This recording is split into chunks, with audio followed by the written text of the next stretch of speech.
Antum tuh batu itu, ya kalau kita lihat kerasnya luar biasa, tapi hati kita itu kan bukan dibuat dari batu. Masa batu yang keras saja masih bisa lembut mendengar asma Allah? Hati Anda yang dicipta tidak dari batu, kenapa tidak bisa tersentuh? Ada apa itu? Jangan bebal dengan taubat, jangan abai sampai hati mati. Ya, kalau sudah hatinya mati susah nanti. Jadi ada dua sahabat, dua orang. Yang satu menzalimi kawannya sampai dihisab di hari kiamat. Yang satu pengen nuntut pada Allah.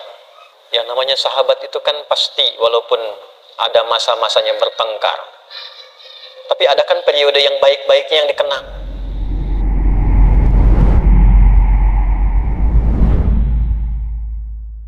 Kita diminta oleh Allah Subhanahu wa Ta'ala, oleh Rasulullah SAW untuk sadar diri. Jangan-jangan selama ini ada banyak maksiat yang pernah dikerjakan, masih ada peluang untuk bertaubat. Walaupun itu sebagai dosa besar, sepanjang ajal belum tiba, cepat taubati. Dekati Allah Subhanahu wa Ta'ala. Jadi nyambung semua dari bacaan sholat subuh tadi. Saya tidak pernah janjian dengan Ustaz Amiruddin untuk imami tadi. Tidak tahu saya. Tahu-tahu yang dibaca surat itu, ayatnya itu nyambung dengan apa yang kita bahas. Jangan bebal dengan taubat, jangan abai sampai hati mati. Ya, kalau sudah hatinya mati susah nanti. Alam ya'ni lil ladzina amanu an takhsha'a qulubuhum li dzikrillah wa ma nazala minal wa la yakunu kal ladzina utul kitaba min fatala 'alaihimul amadu faqasat qulubuhum. Kalau sudah dapat hidayah kata Allah di surat Al-Hadid, hadid itu besi. Besi sekuat-kuatnya masih bisa lunak. Hati antum itu bukan dari besi, masa nggak bisa lunak? Hah? Batu itu sekeras-kerasnya masih bisa tasbih, masih bisa pecah kalau mendengar asma Allah. Makanya keluar air. Ada air terjun macam-macam dari batu itu mendengar asma Allah itu pecah itu. Keluar. Ini bab iman ya. Bab iman. Kalau mau ditelusuri pakai akal silahkan. Ya. Silahkan. Kok bisa? Karena keluar air. Siapa yang perjalankan air di situ, Joni? Kok bisa masuk ke situ? Kok bisa keluar? Nah, dibacanya pakai iman, maka turunlah ayat-ayat untuk menyentuh iman. Al-Baqarah ayat 74. Tsumma qasat qulubukum min ba'di dzalika fahiya kal hijarati aw ashaddu qaswa wa inna minal hijarati lama yashaqqu fa yakhruju minhul wa inna minha lama yatafajjaru minhul anhar. Batu aja yang keras itu kalau mendengar asma Allah bisa pecah, bahkan bisa mengeluarkan air dan bermanfaat. Antum itu batu itu, ya kalau kita lihat kerasnya luar biasa, tapi hati kita itu kan bukan dibuat dari batu. Masa batu yang keras saja masih bisa lembut mendengar asma Allah? Hati Anda yang dicipta tidak dari batu, kenapa tidak bisa tersentuh? Ada apa itu?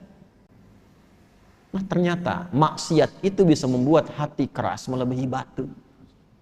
Waktunya yang paling ideal bertobat diantaranya itu 10 hari pertama bulan Dzulhijjah. Karena pada saat itu rahmat Allah diturunkan. Ampun ditebarkan. Ya. Kalau ada orang masih belum mampu untuk menyebut asma Allah dan beristighfar di waktu itu, kita doakan. Makanya doakan secara terbuka. Allahumma ighfir ummata Muhammad sallallahu alaihi wasallam. Allahumma arham ummata Muhammad sallallahu alaihi wasallam. Allahumma aslih ummata Muhammad sallallahu alaihi wasallam. Allahumma farrij ummata Muhammad sallallahu alaihi wasallam. 4 ini baca. Biasakan baca. InsyaAllah kalau kita biasakan, itu berpeluang besar mendapatkan syafaat di sisi Allah Subhanahu wa Ta'ala. Syafaat. Dari mana taunya? Bukan lu taati itu. Itu ada ilmunya. Ada riwayat yang tersambung sampai di bab Yaumul Hisab. Jadi ada 2 sahabat, 2 orang. Yang satu menzalimi kawannya. Ya, zalimi gitu sampai dihisab di hari kiamat. Yang satu pengen nuntut pada Allah. Yang namanya sahabat itu kan pasti walaupun ada masa-masanya bertengkar, tapi ada kan periode yang baik-baiknya yang dikenang. Makanya Sayyidina Ali bin Abi Thalib radhiyallahu ta'ala anhu pernah mengajarkan, kalau saling menyukai, ini menyukai dalam arti berteman baik ya. Kalau saling menyukai, berteman baik, yang sewajarnya saja. Jangan berlebihan. Nah sewajarnya ini standar agama. Ya, standar agama itu tinggi sekali. Saling berbagi, saling memperhatikan dalam kebaikan, ya. Nah, sewajarnya itu yang dimaksudkan. Jangan berlebihan, khawatirnya nanti saat ada kebencian, kembalinya lama. Tapi kalaupun tak suka, jangan berlebihan. Siapa tahu satu masa ada momen pertemuan yang saling mengikat, nanti kenalannya lama. Nah, ini dua orang ini pernah jadi sahabat, kemudian bermusuhan. Sampai menuntut di hadapan Allah di hari kiamat. Begitu dituntut itu, apa kata Allah? Ditampakkanlah keindahan surga untuknya. Begitu ditampakkan, bertanya, ya Rabb, untuk siapa surga ini? Ya. Maka dijawab, kama qala, maukah aku tawarkan? Ya, satu hal yang bisa mendapatkan keindahan di surga ini. Mau ya Allah? Maafkan dia dan cepat gandeng tangannya masuk ke dalamnya. Maafkan dia dan cepat gandeng tangannya masuk ke dalam. Maka ternyata amal soleh yang kita kerjakan itu untuk mengharapkan ridha Allah Subhanahu wa taala, itu berkenan diterima oleh Allah Subhanahu wa taala sampai bisa diizinkan oleh Allah untuk menggandeng sahabat-sahabatnya yang bermasa hidup dengan dia dalam kehidupan di dunia. Itu gambarannya.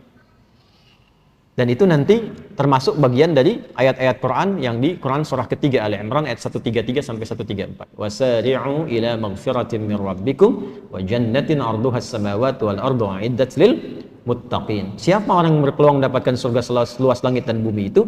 Alladzina yunfiquna fis sarai wal kadhimina ghaidha wal 'afina 'anil nas. Wallahu yuhibbul muhsinin. Karena itu kita mesti melatih hati. Ya, supaya kebaikan itu meluas, jangan pada diri pribadi saja.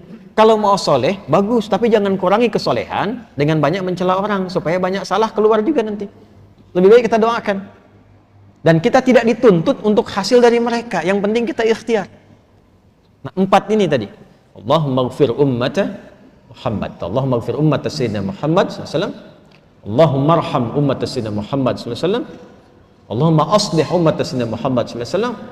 Allahumma fardij ummata Sayyidina Muhammad SAW. 4 ini biasakan. Ya Allah, mohon ampuni dosa-dosa umatnya Nabi Muhammad SAW. Ya Allah, mohon sayangi umatnya Nabi Muhammad SAW. Ya Allah, mohon perbaiki keburukan-keburukan atau kekurangan umatnya Nabi Muhammad SAW. Yang keempat, ya Allah, mohon bahagiakan umatnya Nabi Muhammad SAW.